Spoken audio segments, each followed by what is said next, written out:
কেমন আছো সবাই? আজ তোমাদের শোনাবো একটি খুব মজার গল্প।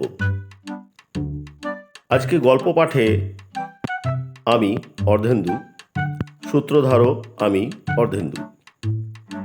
আজকের গল্পের নাম সত্যি ইতিহাস। তবে আর দেরি কেন, চলো শুরু করা যাক।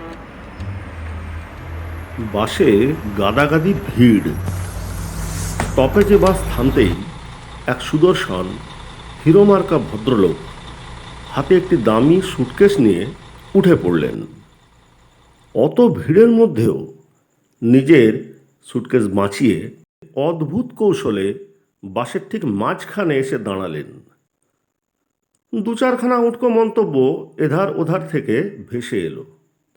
সেসবে মোটেই কান না দিয়ে গলা খাঁকড়ে বলে উঠলেন, এই যে দাদারা, এই যে দিদিরা, আচ্ছা, পলাশির যুদ্ধে নবাব সিরাজউদ্দৌলার পরাজয়ের কারণ কি জানেন? বাসের গুঞ্জন কমে এলো। চারদিকে একবার ঘাড় ঘুরিয়ে দেখে নিয়ে তিনি আবার শুরু করলেন। পলাশির প্রান্তরে সেদিন নবাব সিরাজউদ্দৌলার সৈন্য ছিল অনেক।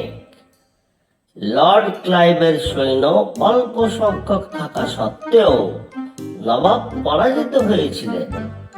আপনারা বলবেন যে জগৎ শেঠ মির্জাফরদের গাদ্দারির কারণেই নবাব পরাজিত হয়েছিলেন, কিন্তু এই ইতিহাস সবটাই সত্য নয়। সত্য ইতিহাস জানতে হবে। তা আপনার ওই সত্য ইতিহাসটা একটু খুলে বলুন দেখি। সত্য ইতিহাস আজ আপনাদের সামনে আমি তুলে ধরতে চাই। ক্লাইভ দূরবীন দিয়ে নবাবের সৈন্যদের গতিবিধি লক্ষ্য করলেন। পলাশির আমবাগান তখন শূন্য। মির্জাফর তার আয়ত্তাধীন সৈন্য নিয়ে কেটে পড়েছে। ক্লাইভ তো অবাক, নবাবের সৈন্যরা তবে গেল কোথায়? নিশ্চয়ই কোনো চাল চেলেছে। কেউই ঠিক বুঝে উঠতে পারছিল না কে এই অধ্যাপক মার্কা ভদ্রলোক।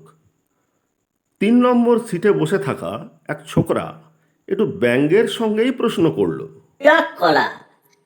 তা এই ইতিহাসটা আপনি লিখেছেন নাকি দাদা?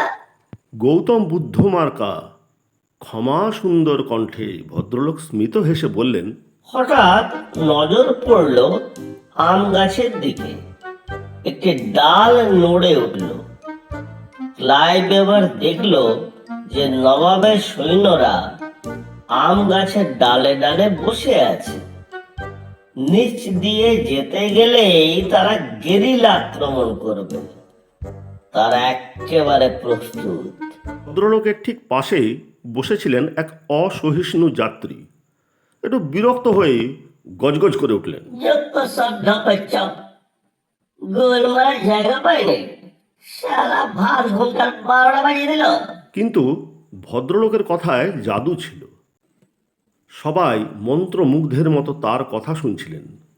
তিনি বলে চললেন, ক্লাইভ কাছাকাছি না গিয়ে দূর থেকে কামান আর বন্দুক তাক করলো। ফলন্ত গাছ থেকে আমের সাথে সাথে টুপ টুপ করে ঝরে পড়তে লাগলো নবাবের সৈন্য। আহা! আচ্ছা, আপনারা বলতে পারেন, নবাবের সৈন্যরা সকলেই ইংরেজদের হাতে মারা পড়লেন, কিন্তু প্রশ্নটা হচ্ছে আপনাদের কাছে, আম গাছের ডাল সেদিন নড়ে উঠলো কেন? কি ছিল ষড়যন্ত্র? সবাই চুপ। এবার বলি আসল কারণটা। ডাল নড়ে ওঠার কারণ ছিল চুলকানি, দাঁত, চর্মরোগ। বড় মারাত্মক এই রোগ, বুঝলেন? নবাবের এক সৈন্যের ছিল চুলকানি। সেই চুলকানির জন্যই সেদিন ডাল নড়ে উঠেছিল।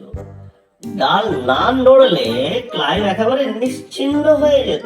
এমন ইতিহাস বাপের কালে না কেউ পড়েছে না কেউ শুনেছে। এবার হাতের সুটকেস খুলে একটি জিনিস বের করে সবাইকে দেখাতে দেখাতে বললেন, আর তাই আমি এনেছি সেই চুলকানির মলম।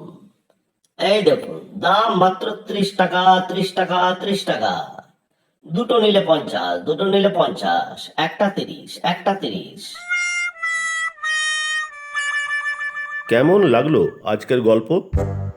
যদি ভালো লেগে থাকে তাহলে গল্পটিকে শেয়ার করো আর আমাদের চ্যানেলটিকে সাবস্ক্রাইব করতে ভুলো না কিন্তু।